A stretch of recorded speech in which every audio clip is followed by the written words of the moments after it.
నా పక్కనే అనిల్ ఉన్నాడు.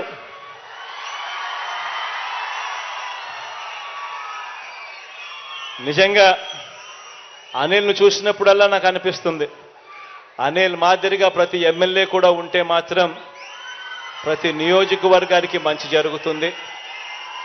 మనిషిలో నిజాయితీ ఉంది, నిబద్ధత ఉంది. అనిల్ లాంటి వ్యక్తిని, నా తమ్ముడిని మీ అందరూ కూడా గొప్పగా దీవించాలని మనసారా కూడా ఆకాంక్షిస్తూ కోరుతా ఉన్నాను.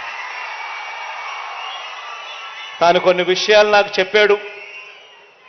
తాను చెప్పిన కొన్ని విషయాలలో నాకు డీటెయిల్గా కూడా ఇచ్చాడు.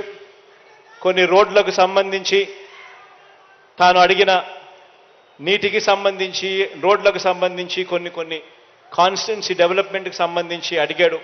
ఇవన్నీ కూడా ఖచ్చితంగా తనతో పాటు నేను కూడా కూర్చొని, నేను కూడా అధికారులను పిలిపించి ఇవన్నీ కూడా యుద్ధ ప్రాతిపదికన అడుగులు ముందుకు వేసేట్టుగా చేస్తాను అని కూడా ఈ సందర్భంగా ప్రతి ఒక్కరికి కూడా తెలియజేస్తా ఉన్నాను.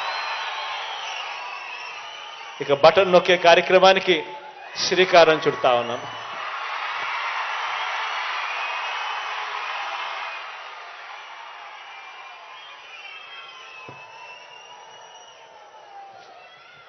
ధన్యవాదాలు సార్.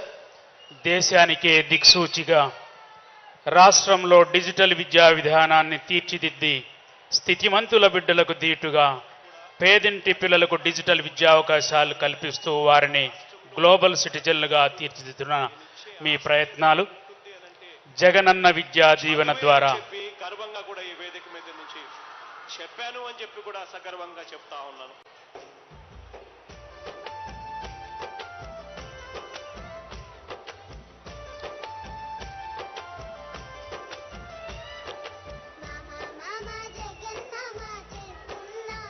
జగనన్న విద్యా దీవెన పూర్తి ఫీజు రియంబర్స్మెంట్ నేడు పామర్రు నియోజకవర్గంలోని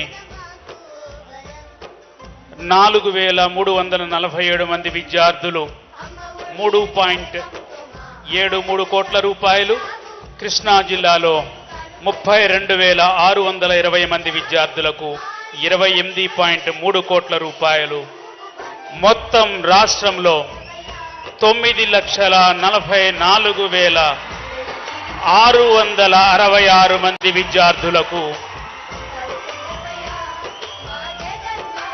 708.68 కోట్ల రూపాయలను బటన్ నొక్కి గౌరవ ముఖ్యమంత్రి వర్యులు నేరుగా తల్లులు విద్యార్థుల జాయింట్ అకౌంట్లోకి జమ చేసినటువంటి సందర్భం ఇది.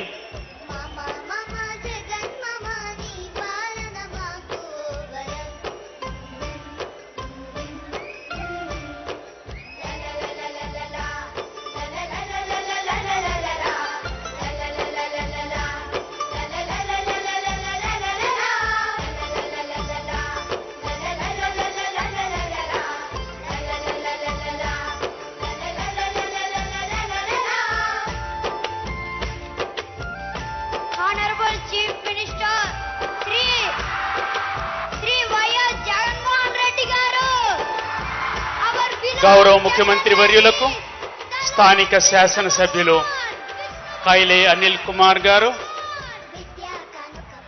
జిల్లా యంత్రాంగం తరఫున గౌరవ కలెక్టర్ గారు 1921లో మన జిల్లావాసి జాతీయ పతాక రూపకర్త పింగళి వెంకయ్య గారి జాతీయ పతాక నమూనాను బహూకరించారు. గౌరవ జిల్లా కలెక్టర్ గారు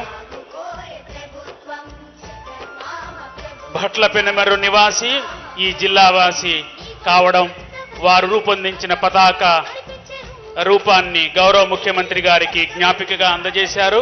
గౌరవ శాసనసభ్యులు కృష్ణా జిల్లా ప్రసిద్ధి చెందినటువంటి కొండపల్లి